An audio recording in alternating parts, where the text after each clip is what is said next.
Brian Ortega is going after the Korean Zombie very, very hard. And Ortega might want to plan his steps a little bit more careful. Now, hear me out, because 145 is a mess right now, right? When you have the two very clear top guys, Max, best ever at the weight class, Volkanovski, the only guy that's ever beaten Max within the weight class, you have the two right guys. But you still got a whole bunch of contenders that are saying, hey, not so fast. We matter too. So if you take a look at that division, I think you have a very clear fight that has to be given more respect and a little something more on it between Zabit and Yair Rodriguez. I think we have to have a little more just because they deserve it than, hey, go out and have a main event and entertain the world. Okay, that's pretty good, but how about a title shot? Or how about a very clear path that the winner of this is one away from a title? I just think with that fight, I think it's one of those that they probably are going to get a nod in some fashion as that fight gets a little bit closer. But you cannot definitively say right now that for sure the winner of that fight should fight for the championship, because you still have the Zombie out there. And the Zombie is a very meaningful guy. The Zombie has a couple of things against him. One, a loss to Rodriguez. And secondly, he doesn't have any kind of a backstory with the current champion of Volkanovski. And it's not all storylines, but it does come to a mandate of the masses that shout from the rooftops what it is they want to see, and they propel somebody forward. I don't know that the Zombie's got that in his favor necessarily, at least as of right now. He would have with Max. So let's just say, for fun, as we're trying to break and unpack this division a little bit, let's say that the winner of Zabit and Yair comes out, they're healthy, they make the call out, boom, fight gets made, great. Move on. What do you do with Zombie? I feel, for my money, Zombie versus Max still needs to happen. I think if Max would have won, that's who we needed to fight. They got a backstory. That fight was promised. They did the press tour. Let's preserve that fight if we can. But you've now got Ortega sticking his nose in the Zombie's business, and they got a backstory too. And Ortega's never looking for an easy night. I'm sitting here telling him to, hey, plan this a little bit careful, get yourself something easy. He's going to reject what I'm saying right away. That's not how his mind works at all.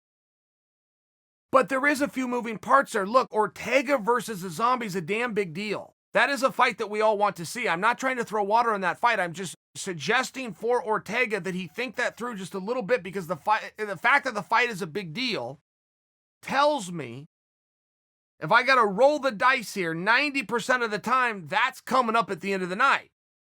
If that comes up in a main event, you're now talking about a 5-round atmosphere. If you're talking about a 5-round atmosphere and you go back and look at the fact that Ortega's last fight was in December of 2018, I think with that meaningful break, particularly to go in there with somebody as dangerous as Zombie, particularly with the cardio of Zombie, I could see where Ortega would want to come back into more of a co-main event spot. That just means he gets to dip his toe in the water first.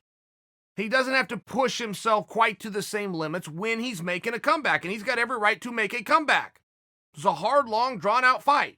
He's been on a break. I don't know that he needs to walk back into a main event, but he's going to if he's not a little bit more careful here. And there's only a couple ways to get around that, because Ortega for sure is going to slam the door right in the face of this idea I'm putting out. He's going to hate it. He's probably already quit listening to the video right now. Just how he works. He's a competitor. He's a rough, tumble guy, doesn't give a damn.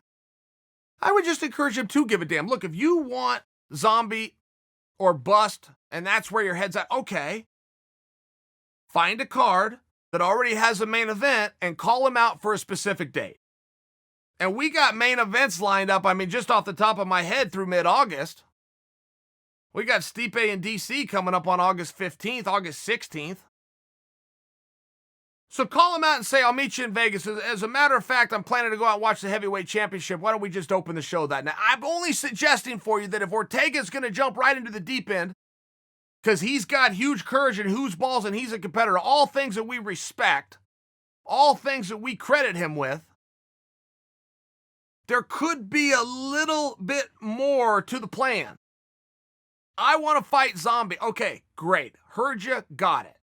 But you have two ways to fight him. Do you want to fight him for 25 minutes or do you want to fight him for 15? Now, the option is up to you. I'm just a guy sitting over here in a chair at Bad Guy Inc. Studios, but I am looking at something known as your last contest, and it was a period of time ago.